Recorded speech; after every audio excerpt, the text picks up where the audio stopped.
লীলাপ্ৰাণীপাত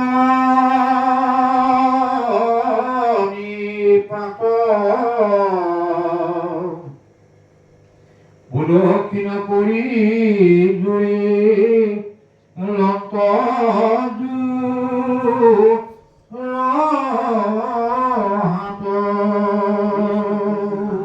একাদশ অধ্যায়লৈকে সকলোখিনি শুনি বুজি গুৰুজনে মানে কেইটামান কথা বুজিব থাকিলে সেইকাৰণে তেওঁ মানে বুজিবলৈ চেষ্টা কৰিছে দেই কৃষ্ণৰ পৰা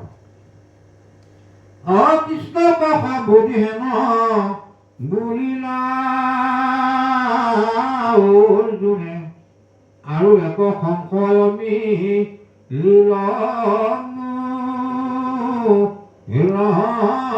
মনে একাদশ অধ্যায়লৈকে যিখিনি মোক আপুনি জ্ঞান দিলে মই যিখিনি বুজিলোঁ তাৰপৰা মই বুজি পালোঁ যে জ্ঞানে শ্ৰেষ্ঠ কিন্তু এতিয়া আকৌ আপুনি মোক কৈছে যে ভক্তিয়ে শ্ৰেষ্ঠ এতিয়া ভক্তি আৰু জ্ঞান দুইটা বস্তুৰ ভিতৰত কোনটো শ্ৰেষ্ঠ বুলি মানি নিদিয়া নহয় আপুনি মোক কওকচোন কথাটো উত্তৰ দিয়ক পূৰ্বত মোহক হেন কহিলা গোসাই জ্ঞান বিনা নিষ্ঠে জানা কাৰো গতি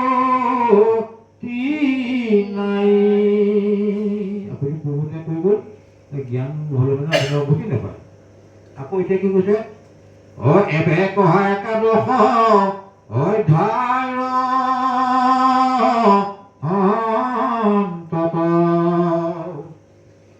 ভক্তিকে পৰম তত্ত্ব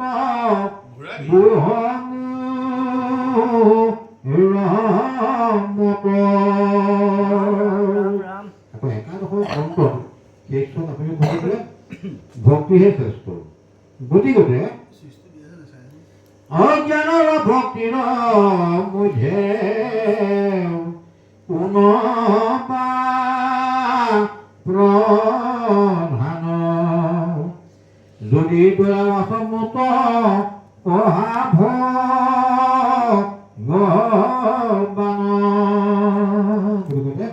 জ্ঞান আৰু ভক্তি দুইবিধৰ ভিতৰত কোনভাগ মই অৱশ্ৰেষ্ঠ বুলি ভাবিম আপুনি মোক কওকচোন কৃষ্ণ কৈছে কৃষ্ণ মোৰ পাব প্ৰশ্ন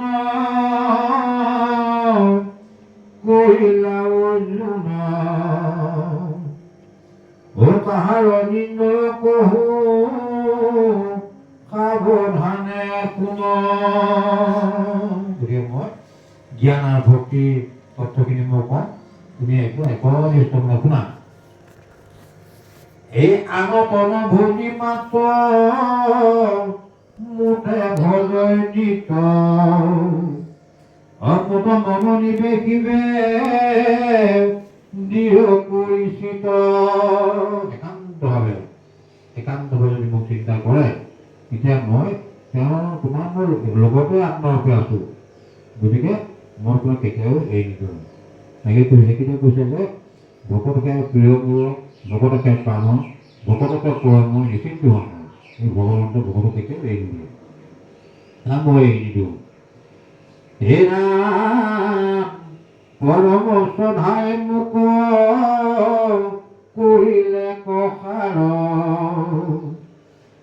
বাপ মোৰ প্ৰাণ কিটো ময়ো ভৈলো তাৰ গতিকে তেওঁ এতিয়া একান্তভাৱে মোক চিন্তা কৰিব মই তেওঁ হৈ পৰোঁ আৰু তেওঁ মোক এৰি নিদিয়ে তেওঁ মোক হৈ পৰে কিন্তু আমি দুজনৰ ভকত ভগৱন্তৰ এৰাই নাই এই ব্ৰহ্মৰূপাই খৰূপা শিৱে যিটো লোক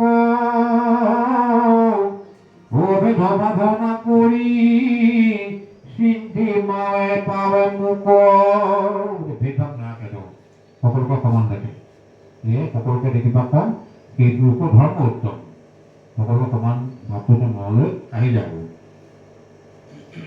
এই জ্ঞানৰ ভক্তিৰ ফল নিষ্ফল নাযায় নিশ্চয় জানি পাহো পথে গতি পায়। জ্ঞানহে ভক্তি দিব, জ্ঞান বিজ্ঞান পৰম ৰহস্য, এই চাৰি বস্তু। গতিকে জ্ঞান বিজ্ঞান পৰম ৰহস্য এই চাৰিটা বস্তু।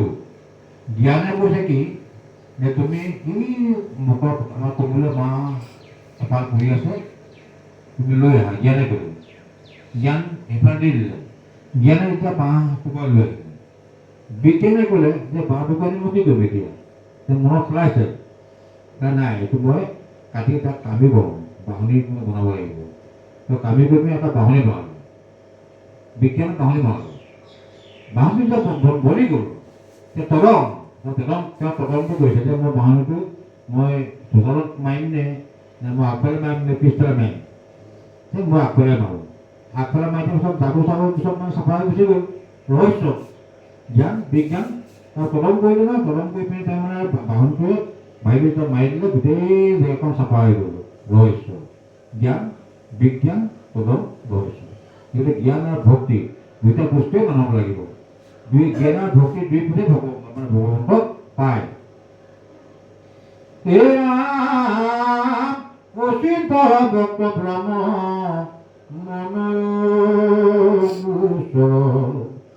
ভক্ত চিন্তন জ্ঞান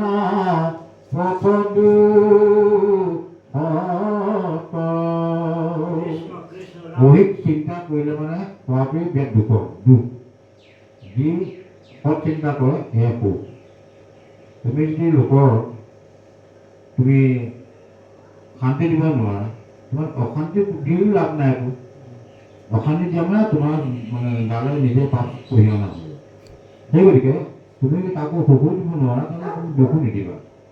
সেইটো কৰা বা তুমি অকণ সহায় কৰা। কাৰণ কি ধন টকা পইচা বস্তুটো বহুতেই তোমাৰ ঢেৰ আছে, কোটি কোটি টকা আছে, কিন্তু তেওঁ নাই। এতিয়া তেওঁৰ ল'ৰা ছোৱালীকেইটা পঢ়িবলৈ ফুৰিবলৈ নোৱাৰিছে। তাৰ ফলত তিনিটা ল'ৰা ছোৱালী আছিলে, দুটাই